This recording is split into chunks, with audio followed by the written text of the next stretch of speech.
अस्सलाम वालेकुम। आज हम लोग 9th की न्यू बायोलॉजी बुक के चैप्टर 3 की नेक्स्ट जो है सेल स्ट्रक्चर्स देखने जा रहे हैं। लास्ट टाइम हम लोगों ने साइटोस्केलेटन और राइबोसोम्स को पढ़ा था। आज हम लोग एंडोप्लाज्मिक रेटिकुलम को डिस्कस करने जा रहे हैं। सबसे पहले वो बात करते हैं कि it is a network of membrane bounded channel present throughout the cytoplasm of eukaryotic cell. अब ये जितनी भी मेम्ब्रेन बाउंडेड ऑर्गेनेलीज हैं, ये हमारे पास सबसे पहले यूकैरियोटिक सेल में पाई जाती हैं। तो अब हमारे पास एंडोप्लाज्मिक रेटिकुलम क्या है? ये एक मेम्ब्रेन बाउंडेड चैनल है, एक रास्ता है और नेटवर्क पे मतलब एक नेटवर्क बना हुआ है, एक जाल बना हुआ है present throughout the cytoplasm, जो कि तमाम थ्रू आउट द साइटोप्लाज्म जो है जो कि फैला हुआ होता है। There are two types of cytoplasm endoplasmic reticulum. वो कहते हैं एंडोप्लाज्मिक रेटिकुलम की दो टाइप्स होती हैं। अब हम उन टाइप्स को डिस्कस कर लेते हैं कि वो कौन कौन सी होती हैं। सबसे पहली टाइप होती है हमारे पास रफ एंडोप्लाज्मिक रेटिकुलम। अच्छा जी, rough endoplasmic reticulum numerous ribosomes are attach on its surface. अब लास्ट टाइम भी हम लोगों ने ये चीज़ पढ़ी थी कि राइबोसोम्स जो होते हैं वो एंडोप्लाज्मिक रेटिकुलम की सरफेस पे अटैच हुए होते हैं और वही उन राइबोसोम्स की प्रेजेंस जो है उसकी सरफेस को रफ बना देती है। रफ एंडोप्लाज्मिक की आर या जो रफ एंडोप्लाज्मिक रेटिकुलम का जो है शॉर्ट फॉर्म है serve the function in protein synthesis. अब वो कहते हैं ये जो रफ एंडोप्लाज्मिक रेटिकुलम होता है ये हमारे सेल में प्रोटीन की सिंथेसिस में हेल्प आउट करता है।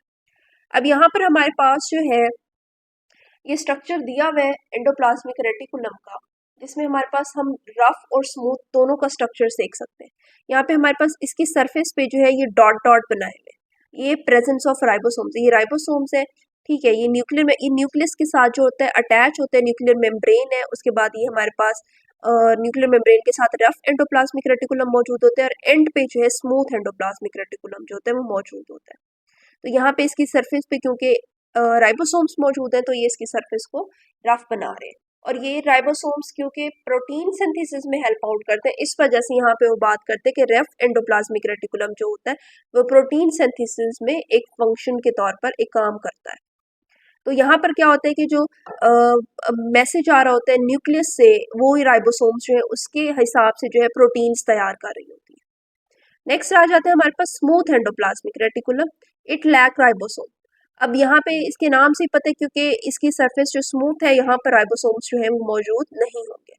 It is involve in lipid metabolism. अगर हम इसके फंक्शन की बात करें तो स्मूथ एंडोप्लाज्मिक रेटिकुलम जो होती है ये लिपिड की मेटाबॉलिज्म में हेल्प करती है and in the transport of material from one part of the cell to the other.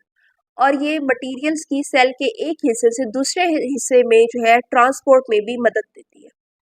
It also detoxifies the harmful chemical that have entered in the cell. और वो तमाम जो है हार्मफुल केमिकल जो cell के अंदर आते हैं उनके असर को भी ये ख़त्म कर देती है, उनको डिटॉक्सिफाई कर देती है।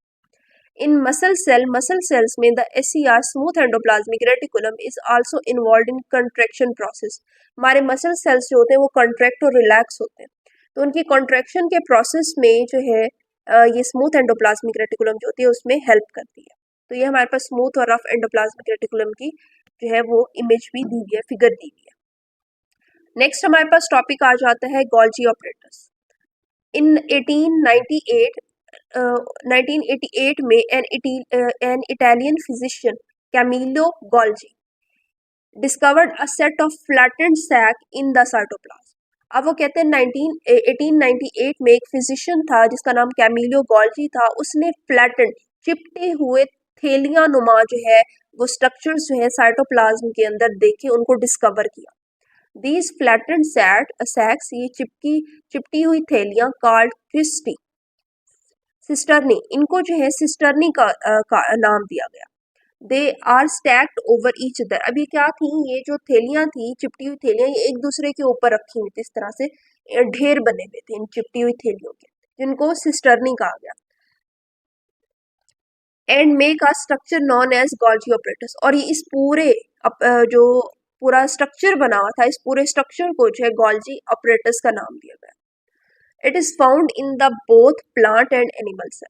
ये दोनों ही प्लांट और एनिमल दोनों के सेल में पाई जाती है। इट मॉडिफाइज प्रोटीन, ये प्रोटीन को मॉडिफाई करती है coming from rough endoplasmic reticulum. वो प्रोटीन जो रफ एंडोप्लाज्मिक रेटिकुलम मतलब जो राइबोसोम जो होते हैं वो जो प्रोटीन बना के भेजते हैं उसको मॉडिफाई करती है and packs them into small membrane bounded sac.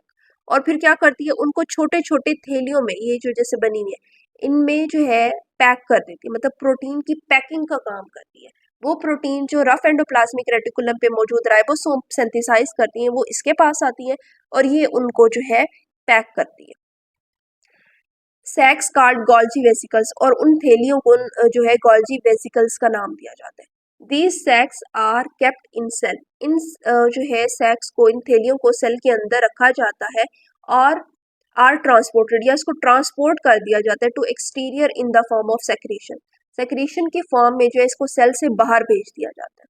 अभी हमारे पास जो है वेसिकल्स फॉर्म आर या मतलब रफ एंडोप्लाज्मिक रेटिकुलम से जो प्रोटीन आती है वो यहाँ पर आती है, ये हमारे पास सिस्टर्नीस मौजूद है, और यहाँ से, मतलब यहाँ से ये ऐड होती हैं और यहाँ से जो है इनकी प्रोटीन की सेक्रीशंस की फॉर्म में ये यहाँ से जो है वो बाहर आ जाती है। नेक्स्ट वो बात करते हैं कि in 1906 Golgi was awarded Nobel prize for psychology and medicine. ये हमारे पास इंपॉर्टेंट एमसीक्यूज है। यहाँ पे वो कहते हैं कि 1906 में गोल्जी को जो है नोबेल प्राइज से नवाजा गया था फिजियोलॉजी और मेडिसिन में। यहाँ पर हमारी जो है दो सेल की स्ट्रक्चर्स जो है कंप्लीट हो गई हैं। इंशाल्लाह नेक्स्ट टॉपिक में, नेक्स्ट लेक्चर में हम लोग बाकी इसकी जो है वो स्ट्रक्चर्स देखेंगे। अगर आपको मेरा लेक्चर पसंद आए तो प्लीज़ इसको लाइक करें, चैनल को सब्सक्राइब करें। Thanks for watching my video.